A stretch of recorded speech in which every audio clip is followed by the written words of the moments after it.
안녕하십니까. 김열수 시사안보 시작하겠습니다. 엊그제 북한이 소형 SLBM을 발사했습니다. 그래서 그거 가지고 몇 가지 말씀을 드리도록 하겠습니다. 우선은 발사 개요에 대해서 말씀을 드리고요. 그리고 이제 북한의 SLBM이 어느 정도 있는지 개발 현황하고 잠수함 개발 현황하고 그거하고 같이 말씀을 드려야 전체적인 맥락을 이해할 수 있을 것 같아서 그걸 좀 말씀을 드릴까 합니다.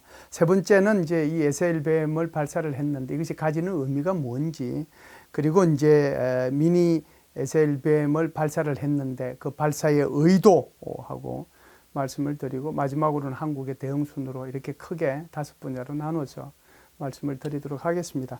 아시다시피요, 엊그제죠, 10월 19일 날 화요일 날 10시 17분에 북한은 심포 해상에서 동해상으로 소형 탄도미사일을 발사를 했습니다. 북한은 올해 들어서 벌써요 8번째 미사일을 발사를 했는데 9월 달에만 4번의 미사일을 발사했습니다. 탄도미사일도 발사하고 또 크루즈 미사일이죠. 이 크루즈 미사일도 발사하고 대공 미사일도 발사를 하고, 그리고 이번에는 이제 SLBM 미사일까지 발사를 했죠. 이번에 발사한 이 소형 SLBM은 고도 한 60km 정도 올라가서 비행거리는 한 600km 정도 되는 것으로 이렇게 나타났습니다. 그래서 이번에 이제 발사한 그 소형 SLBM은 여러분들 혹시 기억하실지 모르겠는데, 지난번 10월 10일 날 북한의 이제 노동당 창건 기념일이죠. 기념일 다음 날 북한이 얘기하는 그 국방 발전 전람회, 우리 같으면은 이제 국방 방산물자 전시회 같은 거죠. 거기에 전시됐을 때 북극성 3행하고 북극성 5시호행하고 옆에 조그만 아주 미니 SLBM이 그때 전시가 됐는데, 아마 그때 눈치채신 분들은 저 미니 SLBM이 곧 발사되지 않겠느냐 이런 생각을 아마 가졌을 텐데, 아니나 다를까 전람회에서 보여준 지 한 10여일 만에 바로 이번에 시험 발사를 했다라고 볼 수가 있죠.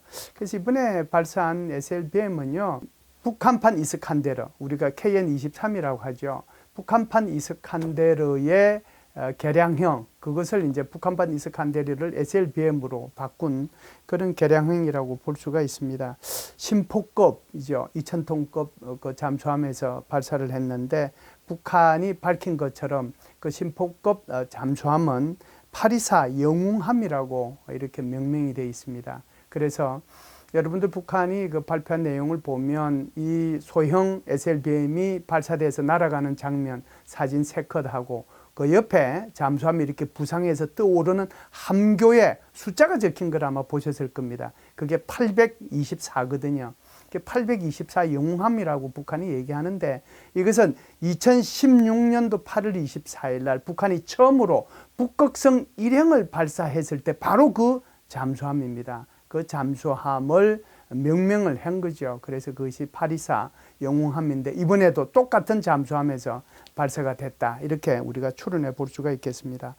그래서 북한 SLBM과 이제 잠수함 개발 현황을 좀 말씀을 드릴 텐데요. 북한은 지금까지 SLBM에 붙이는 명칭은 북극성이라고 그랬거든요. 그래서 북극성 1형, 3형, 4시옷형, 5시옷형, 그리고 이제 이번에 발사한 소형 SLBM, 이렇게 5개의 SLBM을 공개하거나 또는 시험 발사했다라고 볼 수가 있는데요.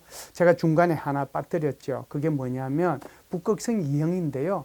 북극성 2형은 2016년도 8월 24일 북극성 1형 쏜 것을 갖다 지상형 버전으로 바꿔가지고 쏘았기 때문에 그것은 이 소위 말하는 SLBM이 안 들어갑니다. 그렇기 때문에 북극성 1형, 3형, 4시옷형, 5시옷형, 그리고 이번에 발사한 거, 이렇게 5종류의 SLBM을 보유하고 있다. 그러면 이것이 이제 지금까지 어느 정도의 그런 능력을 공개를 해줬느냐 하는 것이 이제 의문일 텐데요. 여러분들 지금 기억하는 건 뭐예요? 2016년도 8월 24일 날 소위 말하는 북한이 얘기하는 영웅 824에서 발사한 잠수함, 저기 SLBM, 그거는 기억나죠? 두 번째가 이제 북극성 3행인데요. 이거는 2019년도 10월 2일 날 발사했거든요. 2019년도 10월 2일 날 발사한 것은 잠수함에서 발사하지 않았어요. 어디서 발사했느냐? 이게 이제 순서가 있는데요. 순서가 제일 처음에 이제 지상 발사를 하고 나면 그 다음에 바지선에서 발사를 하고 바지선에서 발사 성공하고 나면 그 다음에 잠수함에서 발사를 하는 거거든요. 그런데 2019년도 10월 2일 날 발사한 북극성 4명은 바지선에서 발사한 거예요. 그렇다라고 하면 북극성 4명도 아직 실제적인 잠수함에서 발사하는 데까지는 가지 않았다라고 하는 것을 말씀드리는 거고요. 그리고 이제 북극성 4시호형과 5시호형이 있는데 북극성 4시호형은 2020년 10월 10일 소위 말하는 북한 노동당 창건 70주년 그 프레이드 할 때 이걸 공개를 했고요. 그리고 북극성 5시호형은 2021년 1월 14일 날 북한의 노동당 당대회 제8차 대회죠. 그거 끝나고 그 한밤중에 이걸 보여준 것이 바로 북극성 5시호형입니다. 4시호형과 5시호형은 시호자가 가지는 의미는 아직까지 발사 단계가 아니고 시험 단계다라고 하는 것을 의미하는 게 아닌가 이렇게 저는 유추해 봅니다. 그리고 이제 이번에 발사한 것은 이제 북극성 일행 발사한 똑같은 잠수함에서 발사한 소형 SLBM이라고 볼 수가 있거든요. 그게 이제 뭐 직경은 제일 작죠. 0.9m 정도 되는데 이것은 북극성 일행보다 작습니다. 북극성 일행이 한 1.1m 정도 되고 길이도 이제 북극성 일행은 한 7.35m 정도 되는데 제가 볼 때는 이제 이 소형 SLBM은 한 6m 정도 그러니까 북극성 일행보다는 더 작은 거죠. 그래서 미니 SLBM이라고 이렇게 얘기할 수가 있겠습니다. 그러면 이제 북한의 잠수함에 대해서 우선 잠시 좀 말씀을 드리면 북한의 잠수함은 잠수정하고 잠수함으로 구분이 되는데요. 크게 보면은 연어급이라고 하는 130톤짜리 잠수정이죠. 이게 한 10여 척. 상어급인데 이거는 325톤급입니다. 이게 한 40여 척. 1800톤급인 로미오급이라고 있는데 이것이 이제 20여 척.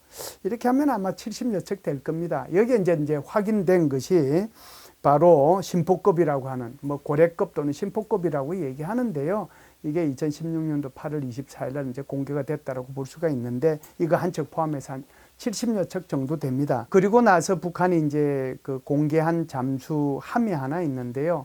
2019년도 7월 달에 김정은이가 창간한 가운데 소위 말해서 3,000톤급 잠수함이 건조되고 있는 그 모습을 북한에서 이제 공개를 한 적이 있거든요.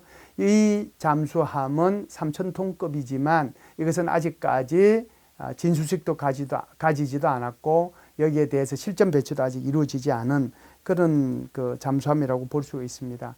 이것 말고도요, 북한이 지금 개발하고 있는 것은 4,000톤급, 5,000톤급, 심지어 핵 추진 잠수함까지 개발하겠다라고 하는 것이 북한의 기본적인 생각이다. 이렇게 말씀을 드리겠습니다.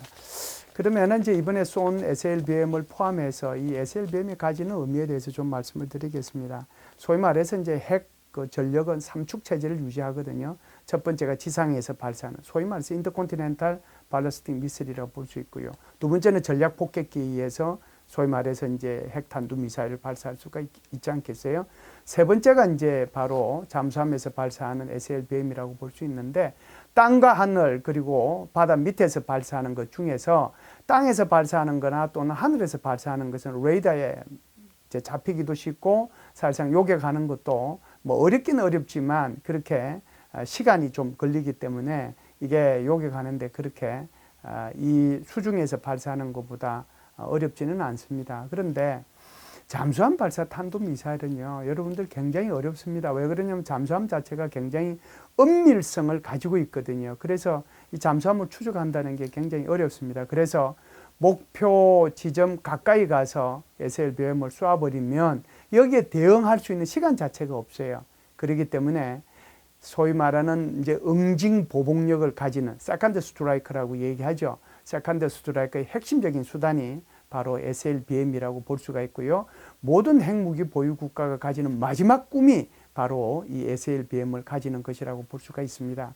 그래서 이제 여러분들이 아시다시피 이 SLBM을 가진 나라는 이제 불과 얼마 전까지만 하더라도 뭐 안전보장이사회 상임이사국 5나라, 그러니까 뭐 미국, 중국, 러시아, 프랑스, 영국 이렇게 5나라였다가 한국이 도산 안창호함에서 SLBM 발사에 성공했잖아요. 그래서 우리가 6번째 됐고 이번에 이제 북한이 7번째 잠수함에서 제대로 발사를 했기 때문에 북한이 이번에 7번째 발사한 것이다 이렇게 볼 수가 있겠습니다. 그래서 이 소형 SLBM의 공격 목표는 어디겠느냐. 아무래도 이제 사거리도 좀 짧고 또 잠수함 자체가 그렇게 길게 오랫동안 뭐 이렇게 잠항할 수 있는 능력을 가진 게 아니라라고 한다면 결국 이것이 이제 한국과 한반도 주변이지 않겠습니까? 그러니까 한국의 중요한 군사 기지들, 전략 기지들, 그리고 주한 미군 기지, 그리고 주일 미군 기지,